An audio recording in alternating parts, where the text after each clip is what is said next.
বিধায়ক অখিল গগৈ ঘৰত আজমলৰ বিনামূলীয়া চিকিৎসা শিবিৰ বন্যাৰ্তলৈ সহায়ৰ হাত বদৰুদ্দিন আজমলৰ অখিল গগৈয়ে আজমলক খুলি দিলে নিজৰ ঘৰৰ দুৱাৰ আৰু অখিল গগৈ লুখুৰাখনৰ ঘৰত আৰম্ভ বিনামূলীয়া চিকিৎসা শিবিৰ বন্যাৰ্তৰ চিকিৎসাৰ চলিছে অখিল গগৈৰ ঘৰত ৰাজনীতিৰ ঊৰ্ধত গৈ এক হ'ল অখিল আৰু বদৰুদ্দিন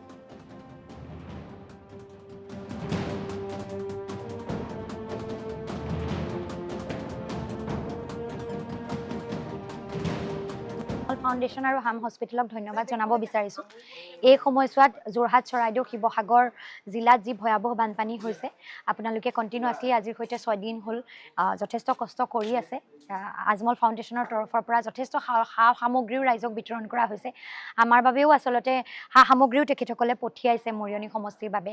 আজিৰ দিনটোত আমাৰ অনুৰোধত আহি আপোনালোকে এই অঞ্চলত ইয়াত কেম্প কৰিছে, গতিকে আমি ধন্যবাদ জ্ঞাপন কৰিব বিচাৰিছোঁ আমাৰ এই কথাখিনিৰ জৰিয়তে। লগতে তেখেতসকলক জনাব বিচাৰিছোঁ যে হয়তো আপোনালোকৰ কণ্টিনিউৱাছ এফৰ্টটো আমাক আৰু কিছুদিন প্ৰয়োজন হ'ব, কাৰণ আপোনালোকে নিজে দেখিছে নাজিৰা শিৱসাগৰত কিদৰে মানুহ বিধ্বস্ত হৈ আছে।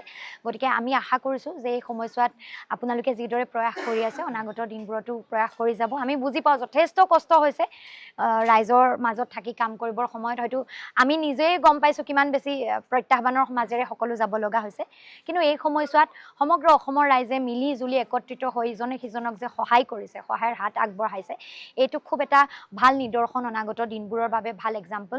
আৰু লগতে আমি আজমল ফাউণ্ডেশ্যন আৰু হাম হস্পিটেলৰ প্ৰতিজন কৰ্তৃপক্ষ প্ৰতিজন আচলতে বিষয়ববীয়া বিধায়ক অখিল গগৈ ঘৰত আজমলৰ বিনামূলীয়া চিকিৎসা শিবিৰ বন্যাৰ্তলৈ সহায়ৰ হাত বদৰুদ্দিন আজমলৰ অখিল গগৈয়ে আজমলক খুলি দিলে নিজৰ ঘৰৰ দুৱাৰ আৰু অখিল গগৈ লুখুৰাখনৰ ঘৰত আৰম্ভ বিনামূলীয়া চিকিৎসা শিবিৰ বন্যাৰ্তৰ চিকিৎসাৰ চলিছে অখিল গগৈৰ ঘৰত ৰাজনীতিৰ ঊৰ্ধত গৈ এক হ'ল অখিল আৰু বদৰুদ্দিন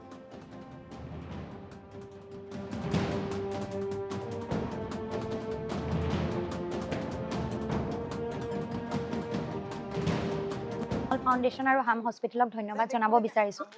এই সময়ছোৱাত যোৰহাট চৰাইদেউ শিৱসাগৰ জিলাত যি ভয়াৱহ বানপানী হৈছে আপোনালোকে কণ্টিনিউৱাছলি আজিৰ সৈতে 6 দিন হ'ল যথেষ্ট কষ্ট কৰি আছে।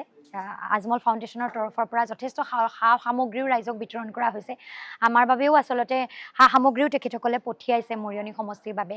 আজিৰ দিনটোত আমাৰ অনুৰোধত আহি আপোনালোকে এই অঞ্চলত ইয়াত কেম্প কৰিছে, গতিকে আমি ধন্যবাদ জ্ঞাপন কৰিব বিচাৰিছোঁ আমাৰ এই কথাখিনিৰ জৰিয়তে। লগতে তেখেতসকলক জনাব বিচাৰিছোঁ যে হয়তো আপোনালোকৰ কণ্টিনিউৱাছ এফৰ্টটো আমাক আৰু কিছুদিন প্ৰয়োজন হ'ব, কাৰণ আপোনালোকে নিজে দেখিছে নাজিৰা শিৱসাগৰত কিদৰে মানুহ বিধ্বস্ত হৈ আছে। গতিকে আমি আশা কৰিছোঁ যে এই সময়ছোৱাত আপোনালোকে যিদৰে প্ৰয়াস কৰি আছে অনাগত দিনবোৰতো প্ৰয়াস কৰি যাব। আমি বুজি পাওঁ যথেষ্ট কষ্ট হৈছে ৰাইজৰ মাজত থাকি কাম কৰিবৰ সময়ত। হয়তো আমি নিজেই গম পাইছোঁ কিমান বেছি প্ৰত্যাহ্বানৰ মাজেৰে সকলো যাব লগা হৈছে, কিন্তু এই সময়ছোৱাত সমগ্ৰ অসমৰ ৰাইজে মিলি জুলি একত্ৰিত হৈ ইজনে সিজনক যে সহায় কৰিছে, সহায়ৰ হাত আগবঢ়াইছে, এইটো খুব এটা ভাল নিদৰ্শন অনাগত দিনবোৰৰ বাবে ভাল এক্সাম্পল।